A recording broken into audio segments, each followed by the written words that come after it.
Hello everyone and welcome to my reaction to the season 2 premiere of Good Omens. I actually spent the majority of this week rewatching the first season with my dinner and everything to just sort of refresh my memory. It's kind of funny. It's been a hot second, right? Like, it's been a little bit since we've had the first season. And I even think I reacted to it and watched it like a little bit even after it originally aired or, you know, became available to stream or, you know, whatever. But I'm excited. Honestly, I'm really interested to see what type of story they're going to tell. With season 2, I feel like the style of the show is really unique, so I'm excited about that. But also, like, as long as we kind of still have this endearing and charming and funny and whatever connection between Aziraphale and Crowley, I'm sure that it's gonna be amazing. But I'm looking forward to it. I hope you guys are looking forward to it too. Let's go.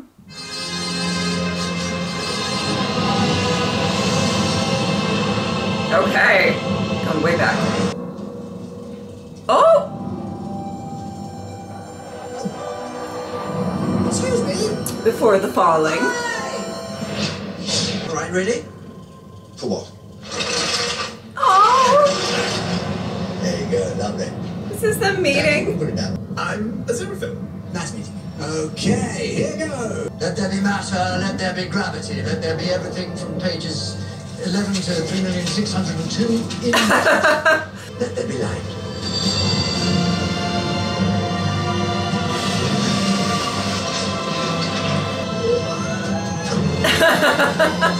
Aww. Look at you, you're gorgeous. You made it all. Oh my goodness. Current word from upstairs is that we'll be shutting this all down again in about 6,000 years. What's the point in creating an infinite universe with trillions of star systems if you're only going to let it run for a few thousand years? That the people can look up into the night sky and marvel at the illimitable vastness of your...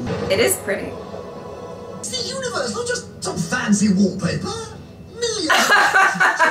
Well, I don't suppose anyone could object to me putting a note into the suggestion box. Oh! I don't believe the Almighty has actually created a suggestion box. It started. Well, you know, if I was the one running it all, I'd like it if someone asked questions. Fresh point of view. I'd hate to see you getting into any trouble. Oh. Thanks for your help. How much trouble can I get into just for asking a few questions? Well.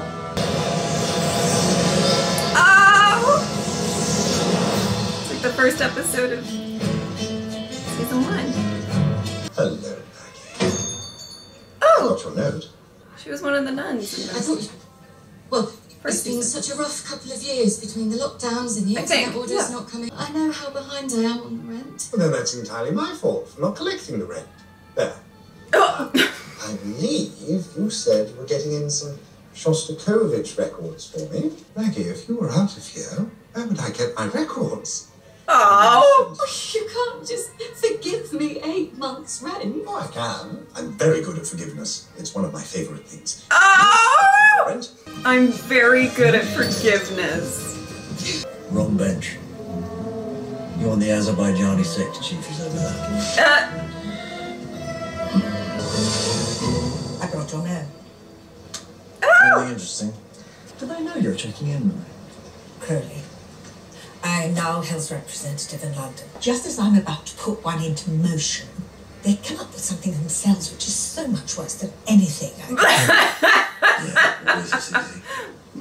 It's our talent. Anyone I should know about? We just got a rumour that something's going down in the up. For your contact in the bookshop. Let me know. Nah, they don't talk to him anymore. Oh, If I learn excuse anything, you? then you might Are find you just saying useful. that? See anything you fancy? Oh, I love that they're reusing the cast from the first season. Buys records in this day and age. Oh.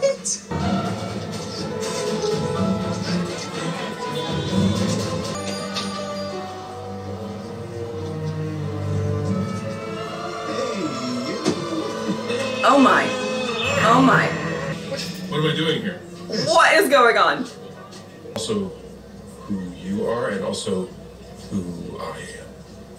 And also why you're naked. I'm me. I just don't know who me is. I see. No, someone who looks like you. Uh-huh. That's probably me then. I think that's one of the main ways you can tell. Totally certain that everything would be better if you were just near one particular person? Oh. No, well, certainly not. But I have no idea what that feels like. But something terrible might not happen to me. There's something terrible. I just know that it's incredibly awful and that's why I had to come here and give you the thing. Well, then I expect it will be fine. Most things are fine in the end. Like this one time, I started to get cold. Now I have this neat blanket. Yes, the box. Box. And also, guys, never tell anybody who is prone to anxiety and worry that everything will just work out and everything will be fine, because it does not help. Either call on the phone and talk, or appear mysteriously. Don't do both. Why not? Gabriel. His royal smugness is in trouble. That's so sad. Is it? Why?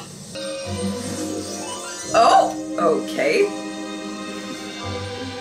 Yeah. That's very informative. What were you bringing me? Why did you bring the box here? Is there something What's- on the box? You're not Gabriel. Oh, okay. Then what am I? Jim, short for Gabriel. No. James. Hello, it's me. Don't say Oh, his plans! Hear that? Should I say something now? You're bored. You need to tell someone about something clever you did before you pop, or something's wrong. This was your something's wrong voice. Oh, Just to tell someone he knows about him the so good well. things you've done. Take a big cup, put 6 shots of espresso into it, nothing else. That sounds fun. Does it calm you down? Not really. I mean, I What do you wouldn't tell think the so. townspeople? How's your naked man friend? He's not. He's not. He's certainly not naked anymore. Is it something I can help you with?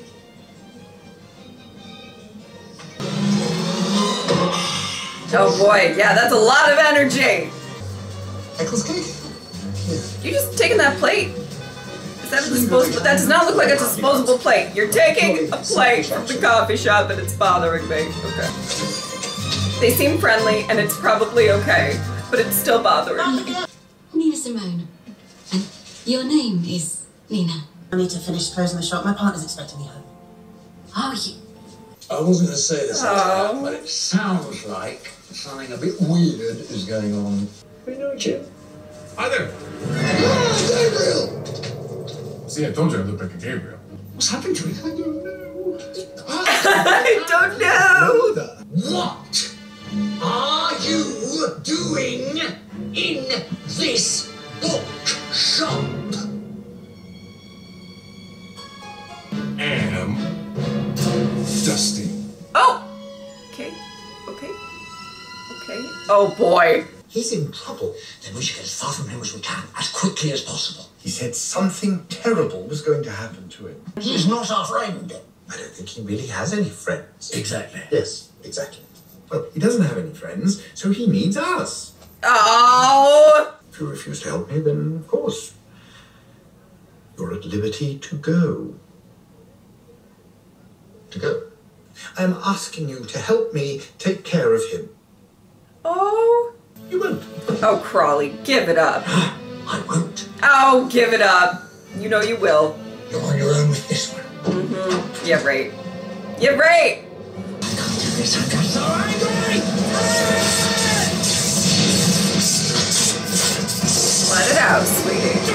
His duties must still be carried out. Someone's got to give the orders. All of us. Oh. Led by me. Mm-hmm. I am duty officer. I found something by the lift down on the floor. That's definitely an earthly object. I can see that. I think he's gone to Earth. Oh. Oh my. Oh my. Really? Hello, traitor. Oh. Lord Beelzebub! Suppose you're wondering why I called you here. It's only your face. Well, this old thing. I've had it for ages. I'm hearing that anybody they find involved in this affair will be dealt with. Extreme sanctions. That isn't actually a thing. They will never have existed. Oh no! No, Aziraphale, what have you done?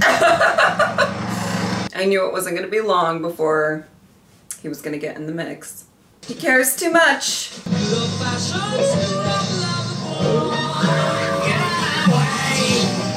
I think that's why he lets me stay on.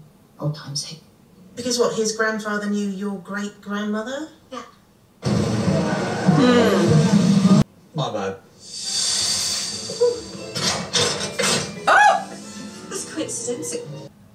I'm back. Yes, I can see that. You were right. Not good enough. I want a proper apology. With the little dance. I don't do the dance. You were right. You were right. I was wrong. You were right. That was lovely. Very nice. Can I see the outside? No.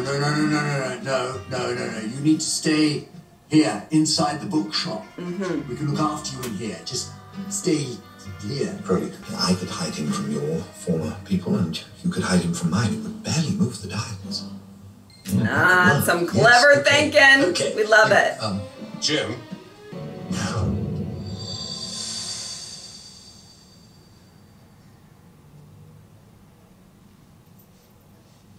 Okay. good news, Jim. Nobody's going to notice you. You're safe here. and now I have two friends. I am not your friend. No one will have noticed a thing. No. Sorry. There's a former angel in this up to his bookshop owning neck. No! Oh my goodness.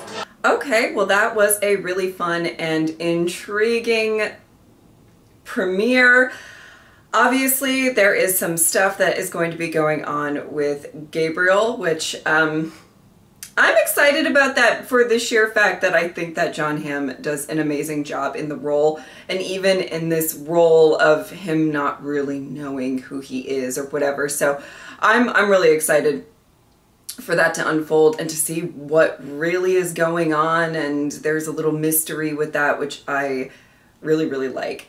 And it kind of forces, I mean, they're always a team, but it kind of forces Aziraphale and Crawley to become a team yet again. And that was one of the, I mean, it's so clear to me, and I feel like to a lot of the audience, that Crawley, you know, as much as he doesn't like to admit it, when Aziraphale is in danger or when he needs help, Crawley's there. Crawley cares. And I actually really, you know, so I didn't think it was going to take him that long to come around. And obviously just the threat of something bad happening to Aziraphale is going to make him go and help him out and everything like that. Very sweet. Loved the dance. Thought it was great.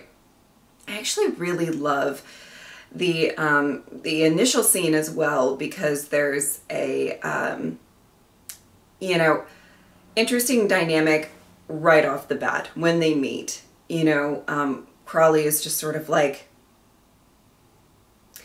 questioning things. Why can't I question things?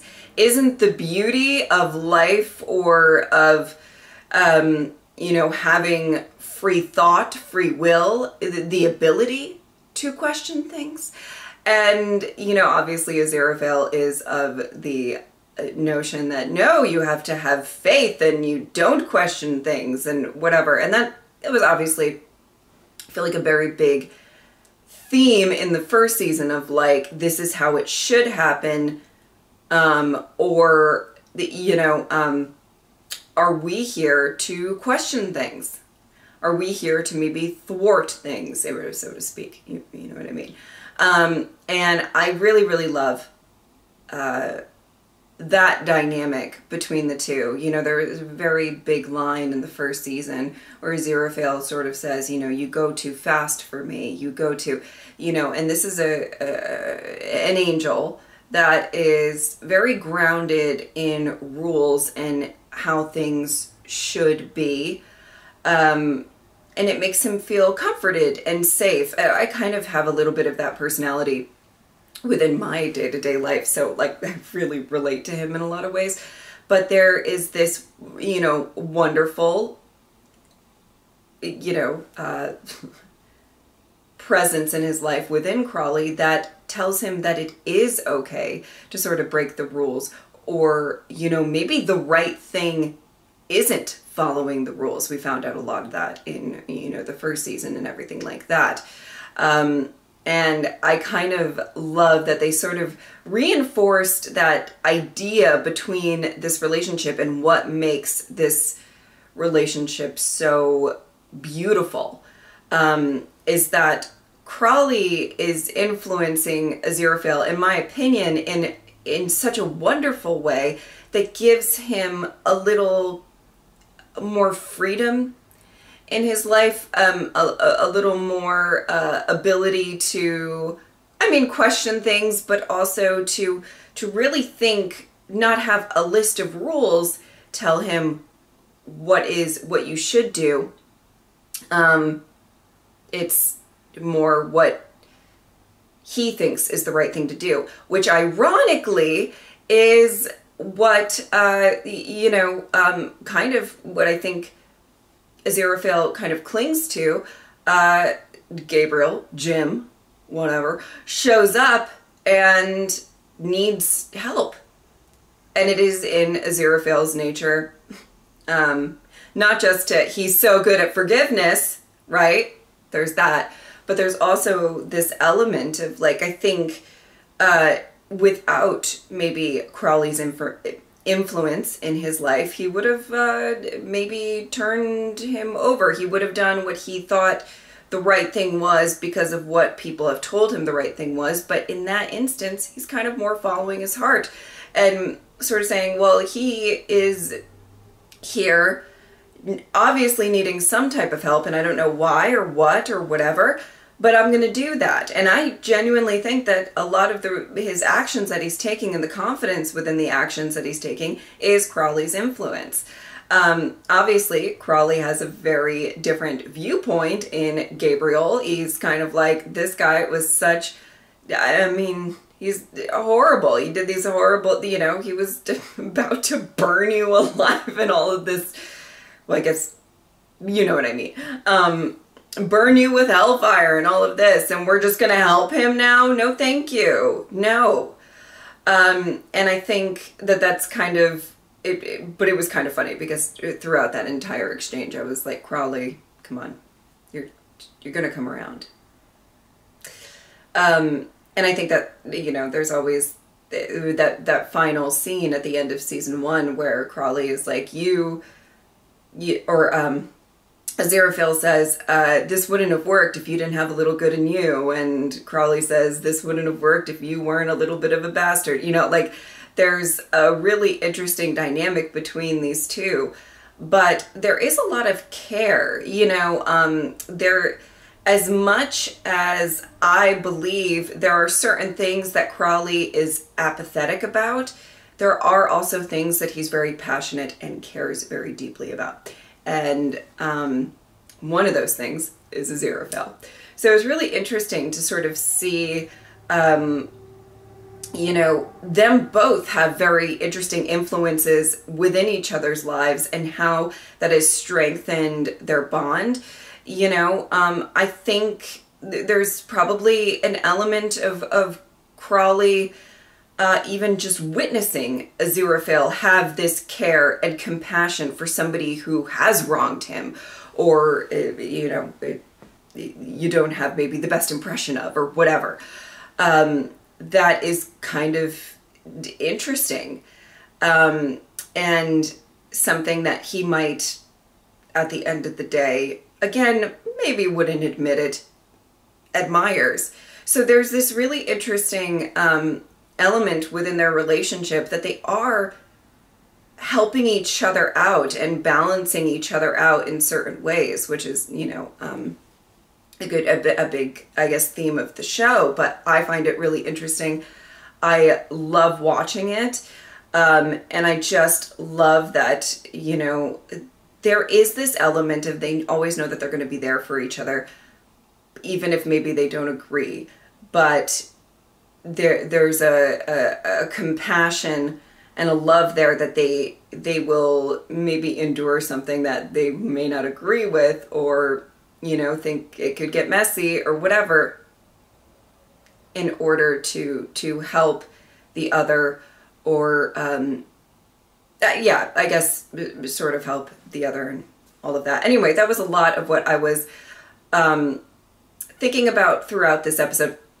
The other things, I love that they are bringing back the cast in different roles. I love that so much. I can't wait to see what other characters are going to pop up and what their significance is going to be to the overall story and everything. Like, I'm just really excited for this. And I hope that you guys are excited too. I'm really, I felt such love from you guys when watching the first season. So hopefully that continues now. And, yeah, I'm very interested to see what's going to happen. And I love the humor in this. Like, I love the idea that they're like, we're doing this really secretive miracle or whatever, and then the alarms go off in heaven. That is so funny to me. I don't know. Anyway, I think it's really funny. I'm really excited to watch the rest of this, and that is about it. Oh, just so you guys know, over on Patreon, I will be, I think, 1 week early. So whenever these go out, give me a second for at least the second episode to appear, because it's gonna, just editing these is gonna take me a little bit of time. But in general, if you want 1 week early access to the edited version or the full version or whatever, you can head over there. And I'm just really excited to go on this journey with you guys. And yeah, I think that is about it. If you would like to support me on Patreon or subscribe, I would really appreciate it. But if not, I'm just happy that you were here. Thank you guys so much for watching. I'll see you next time. Bye.